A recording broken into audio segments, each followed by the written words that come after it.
नमस्कार। मेरा पूरा देश सुन रहा है। राष्ट्र की आवाज 140 करोड़ लोगों की एक ही आवाज। आपके साथ मैं हूं सरफराज। मैं सरफराज सैफी आपको बताना चाहता हूं, महाराष्ट्र विधानसभा चुनाव में महासंग्राम शुरू हो गया है। इस बार महाराष्ट्र में 6 बड़ी पार्टियां चुनावी मैदान में हैं।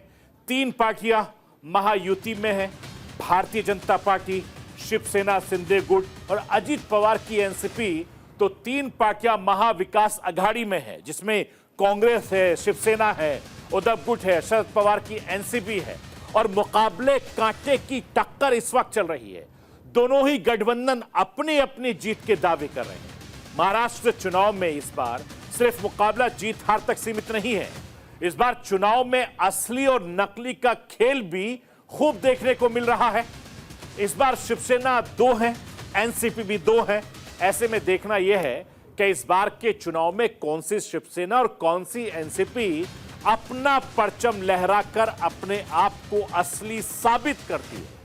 आखिर कैसे, यह आज आपको राष्ट्र की आवाज के जरिए बताने, दिखाने, समझाने की कोशिश करूंगा। महाराष्ट्र चुनाव में सबकी नजर है।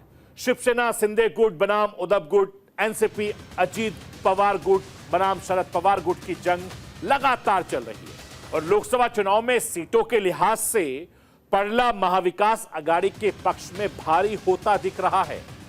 महायुति को बड़ा झटका लगता दिख रहा है। लिहाजा महाविकास आघाड़ी इस बढ़त को बरकरार रखने के लिए आगे से कदम उठा रही है, तो महायुति इसे पलटने की लगातार कोशिश कर रही है।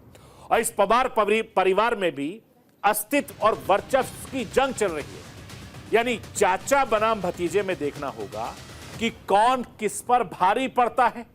इसके लिए महाराष्ट्र में इस बार साम दंड भेद का अपनाया जा रहा है। आखिर महाराष्ट्र के चुनावी रण में किसका पड़ला भारी है, यह भी आज राष्ट्र की आवाज के जरिए आपको समझाने की कोशिश करूंगा। महाराष्ट्र विधानसभा चुनाव के लिए सभी राजनीतिक पार्टियों ने कमर कस ली है। जहां अलग अलग इलाकों में अलग अलग सियासी मुकाबला बनता नजर आ रहा है। और महाराष्ट्र चुनाव में इस बार मुद्दों की भरमार है, लेकिन इस बावजूद इसके गद्दार, महिला सम्मान जैसे तमाम मुद्दों पर घमासान छड़ा हुआ है। और इन सबके बीच महाराष्ट्र में तमाम राजनीतिक दल जाति समीकरण को साधने में लगे हुए हैं, क्योंकि इन्हें पता है कि महाराष्ट्र में सरकार बनानी है तो जातियों का समर्थन हासिल करना जरूरी है। ऐसे में सवाल यह भी उठता है कि महाराष्ट्र की सियासत में जातीय समीकरण क्या कहता है। यह भी मैं राष्ट्र की आवाज के जरिए आपको समझाने की कोशिश करूंगा। मैं अपने हिंदुस्तान के कोने कोने की आवाज को दिल्ली तक पहुंचाता हूं। दिल्ली की आवाज को देश दुनिया के कोने कोने तक पहुंचाता हूं। नेताओं की आवाज को मैं आम लोगों तक पहुंचाता हूं। आम लोगों की आवाज को मैं अपने देश के हुक्मरानों तक पहुंचाता हूं। आपकी आवाज से मिलती है मेरी आवाज और बन जाती है राष्ट्र की आवाज।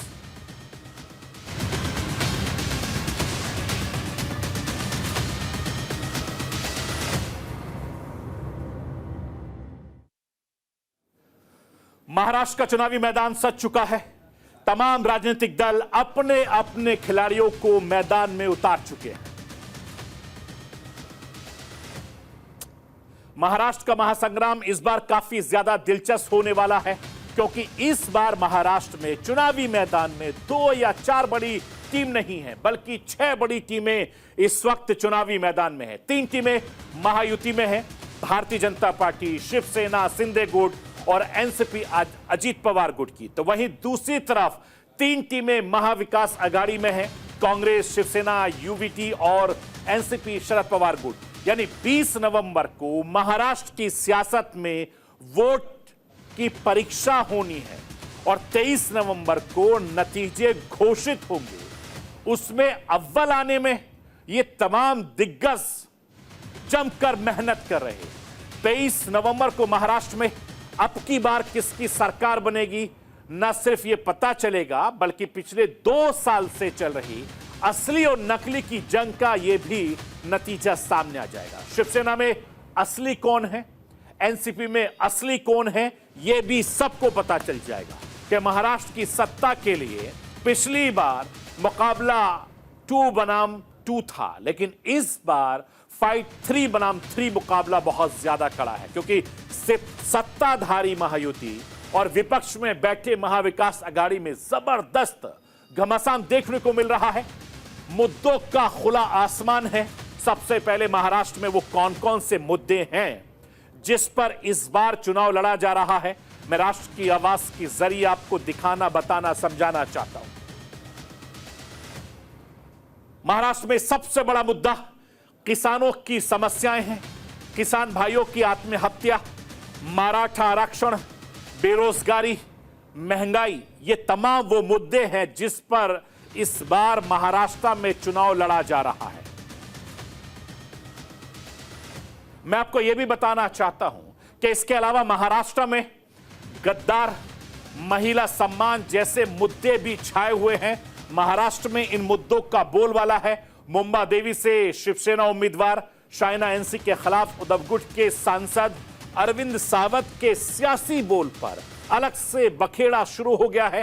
हालांकि बवाल और एफआईआर के बाद अरविंद सावंत ने माफी मांग ली, लेकिन शाइना ने नेता और माफी की नियत पर ही सवाल उठा दिए।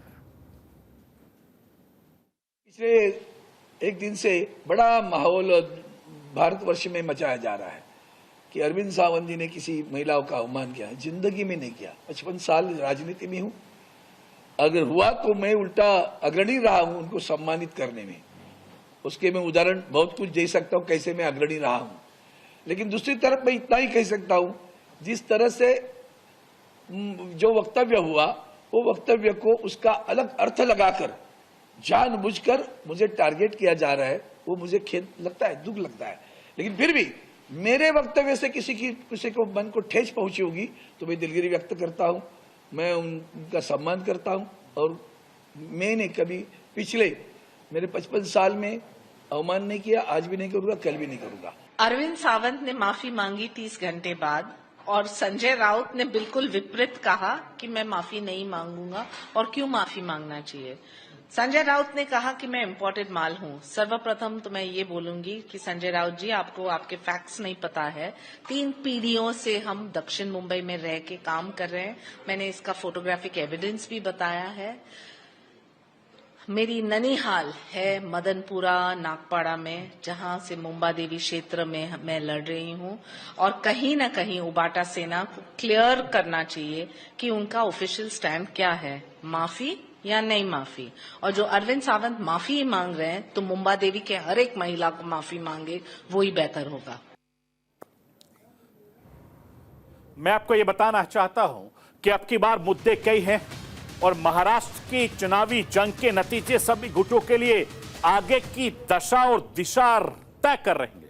और यही वजह है कि सियासी जंग में साम दाम दंड भेद का खुलकर इस्तेमाल हो रहा है, ये आप जानते हैं। हालांकि महाराष्ट्र में इस बार के खेल में बागियों का भी बहुत ज्यादा बोलबाला है। एमबी और महायुति दोनों गुटों में बागी किसी का भी खेल बिगाड़ सकते हैं, क्योंकि नामांकन वापसी की तारीख बीत चुकी है। कई बागियों ने तो नामांकन वापस ले लिया, लेकिन कुछ बागी अभी भी अड़े हुए हैं। यानी बागी इस बार दोनों गुटों में मुसीबत बनने जा रहे हैं। उद्धव ठाकरे ने बागियों को चेतावनी दे दी कि उस पर कार्रवाई की जाएगी। मैं राष्ट्र की आवाज के जरिए शिवसेना यूवीटी के अध्यक्ष उद्धव ठाकरे को सुनवाना चाहता हूं। सुनिए उद्धव ठाकरे क्या कुछ बोल रहे हैं। जर का कोणी आम्ही सांगून मागे घेतलेले नसतील तर मग नाईलाजाने पक्ष त्यांच्यावरती कारवाई करेल। मात्र आमचा पूर्ण प्रयत्न आहे, महाविकास आघाडी म्हणून आम्ही एकत्रितच ही निवडणूक लढवत आहोत। त्याच्याबद्दल काय आता कोणाचंच दुमत नाहीये। सर्वांना जिथे जिथे परत एकदा सांगतो, ज्यांचे अपक्ष किंवा बंडखोर म्हणून ज्या पक्षाचे उमेदवार उभे राहिलेत त्यांना आमच्या सूचना गेल्यात आणि तिथे काय होईल ते 3 वाजता स्पष्ट झाल्यानंतर पुढची आमची जी काय पाऊल असतील ते आम्ही टाकू।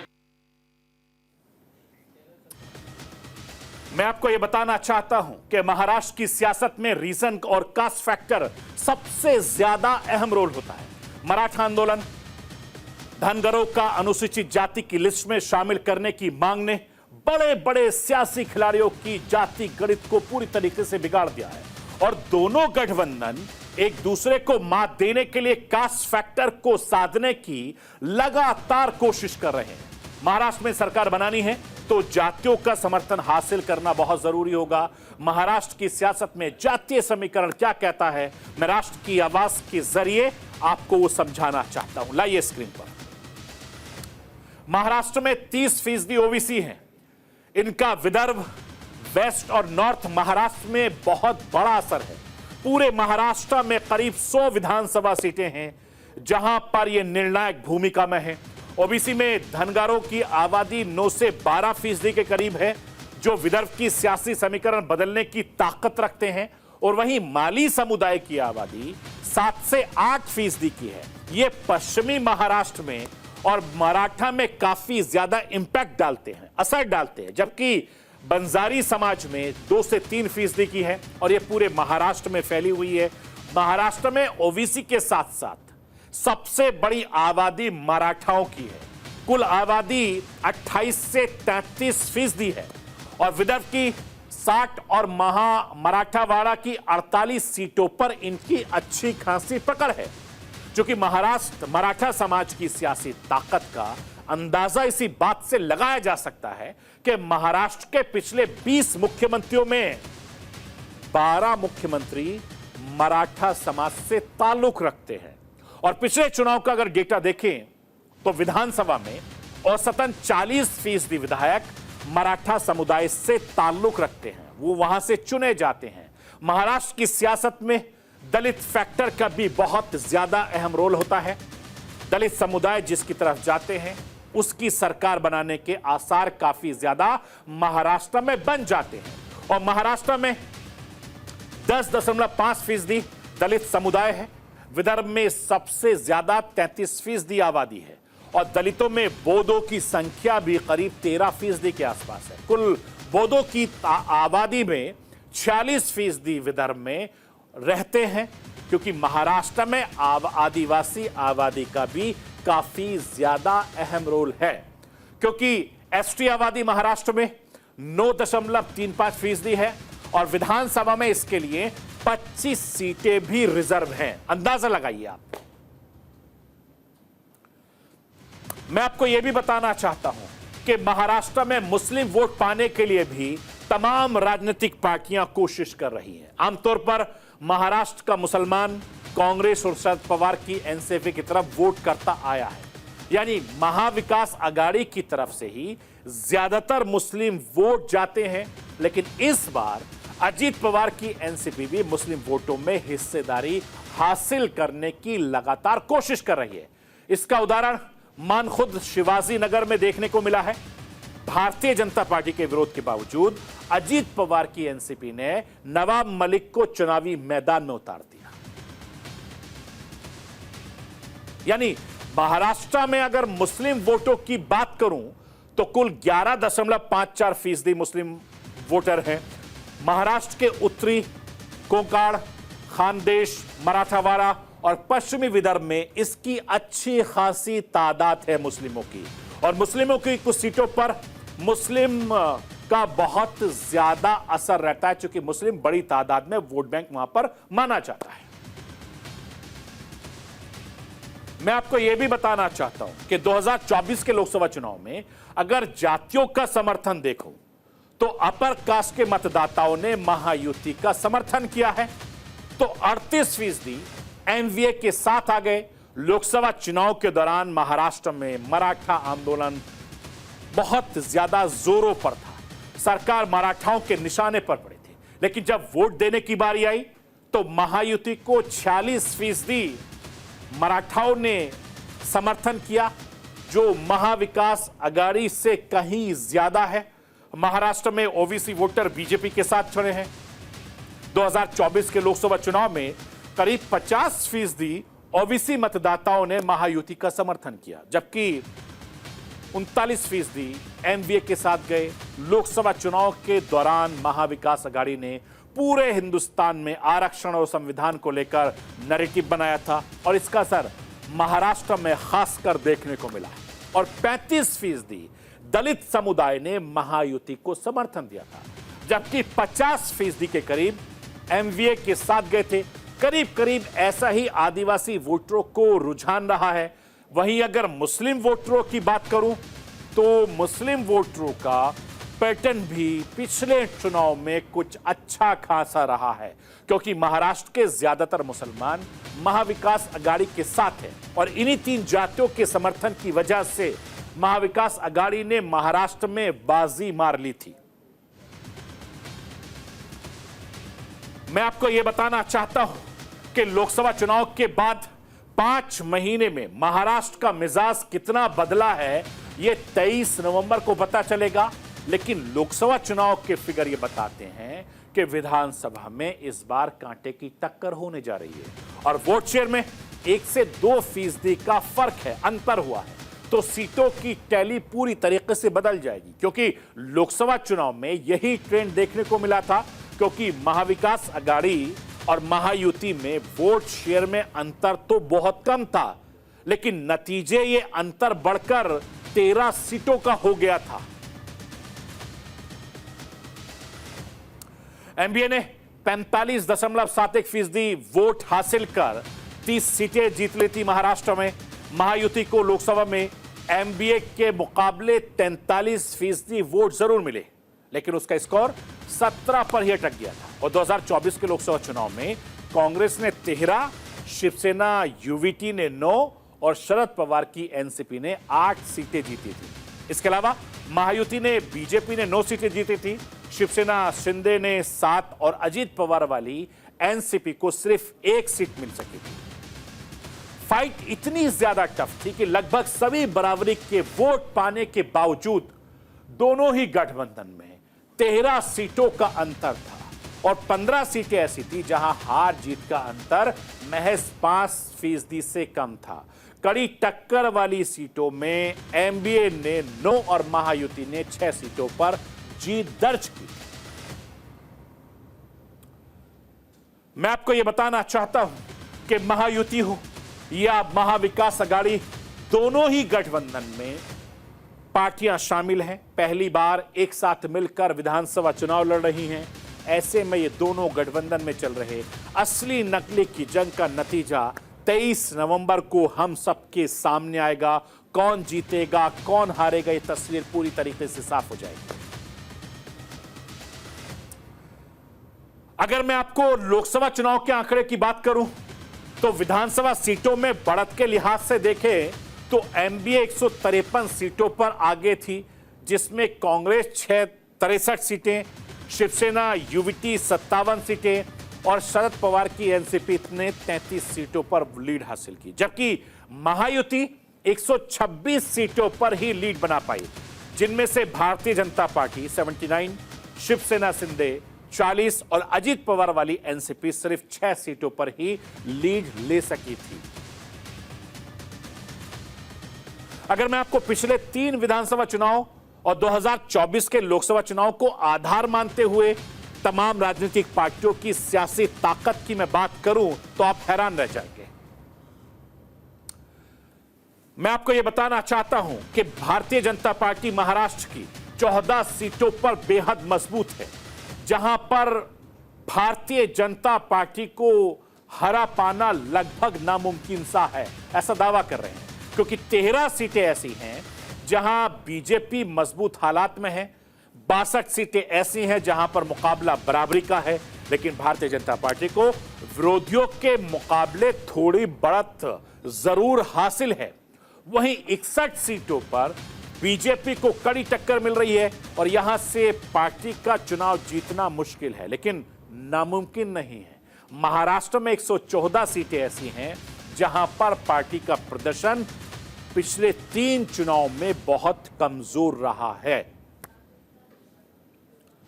मैं आपको यह भी बताना चाहता हूं कि शिंदे की अगुवाई में उद्धव ठाकरे से अलग होकर बनी शिवसेना पहली बार चुनाव लड़ रही है और जिन सीटों पर फिलहाल उनके विधायक मौजूद हैं, उसके आधार को अगर देखें तो आपको यह तस्वीर पता चल जाएगी कि कितना फर्क है।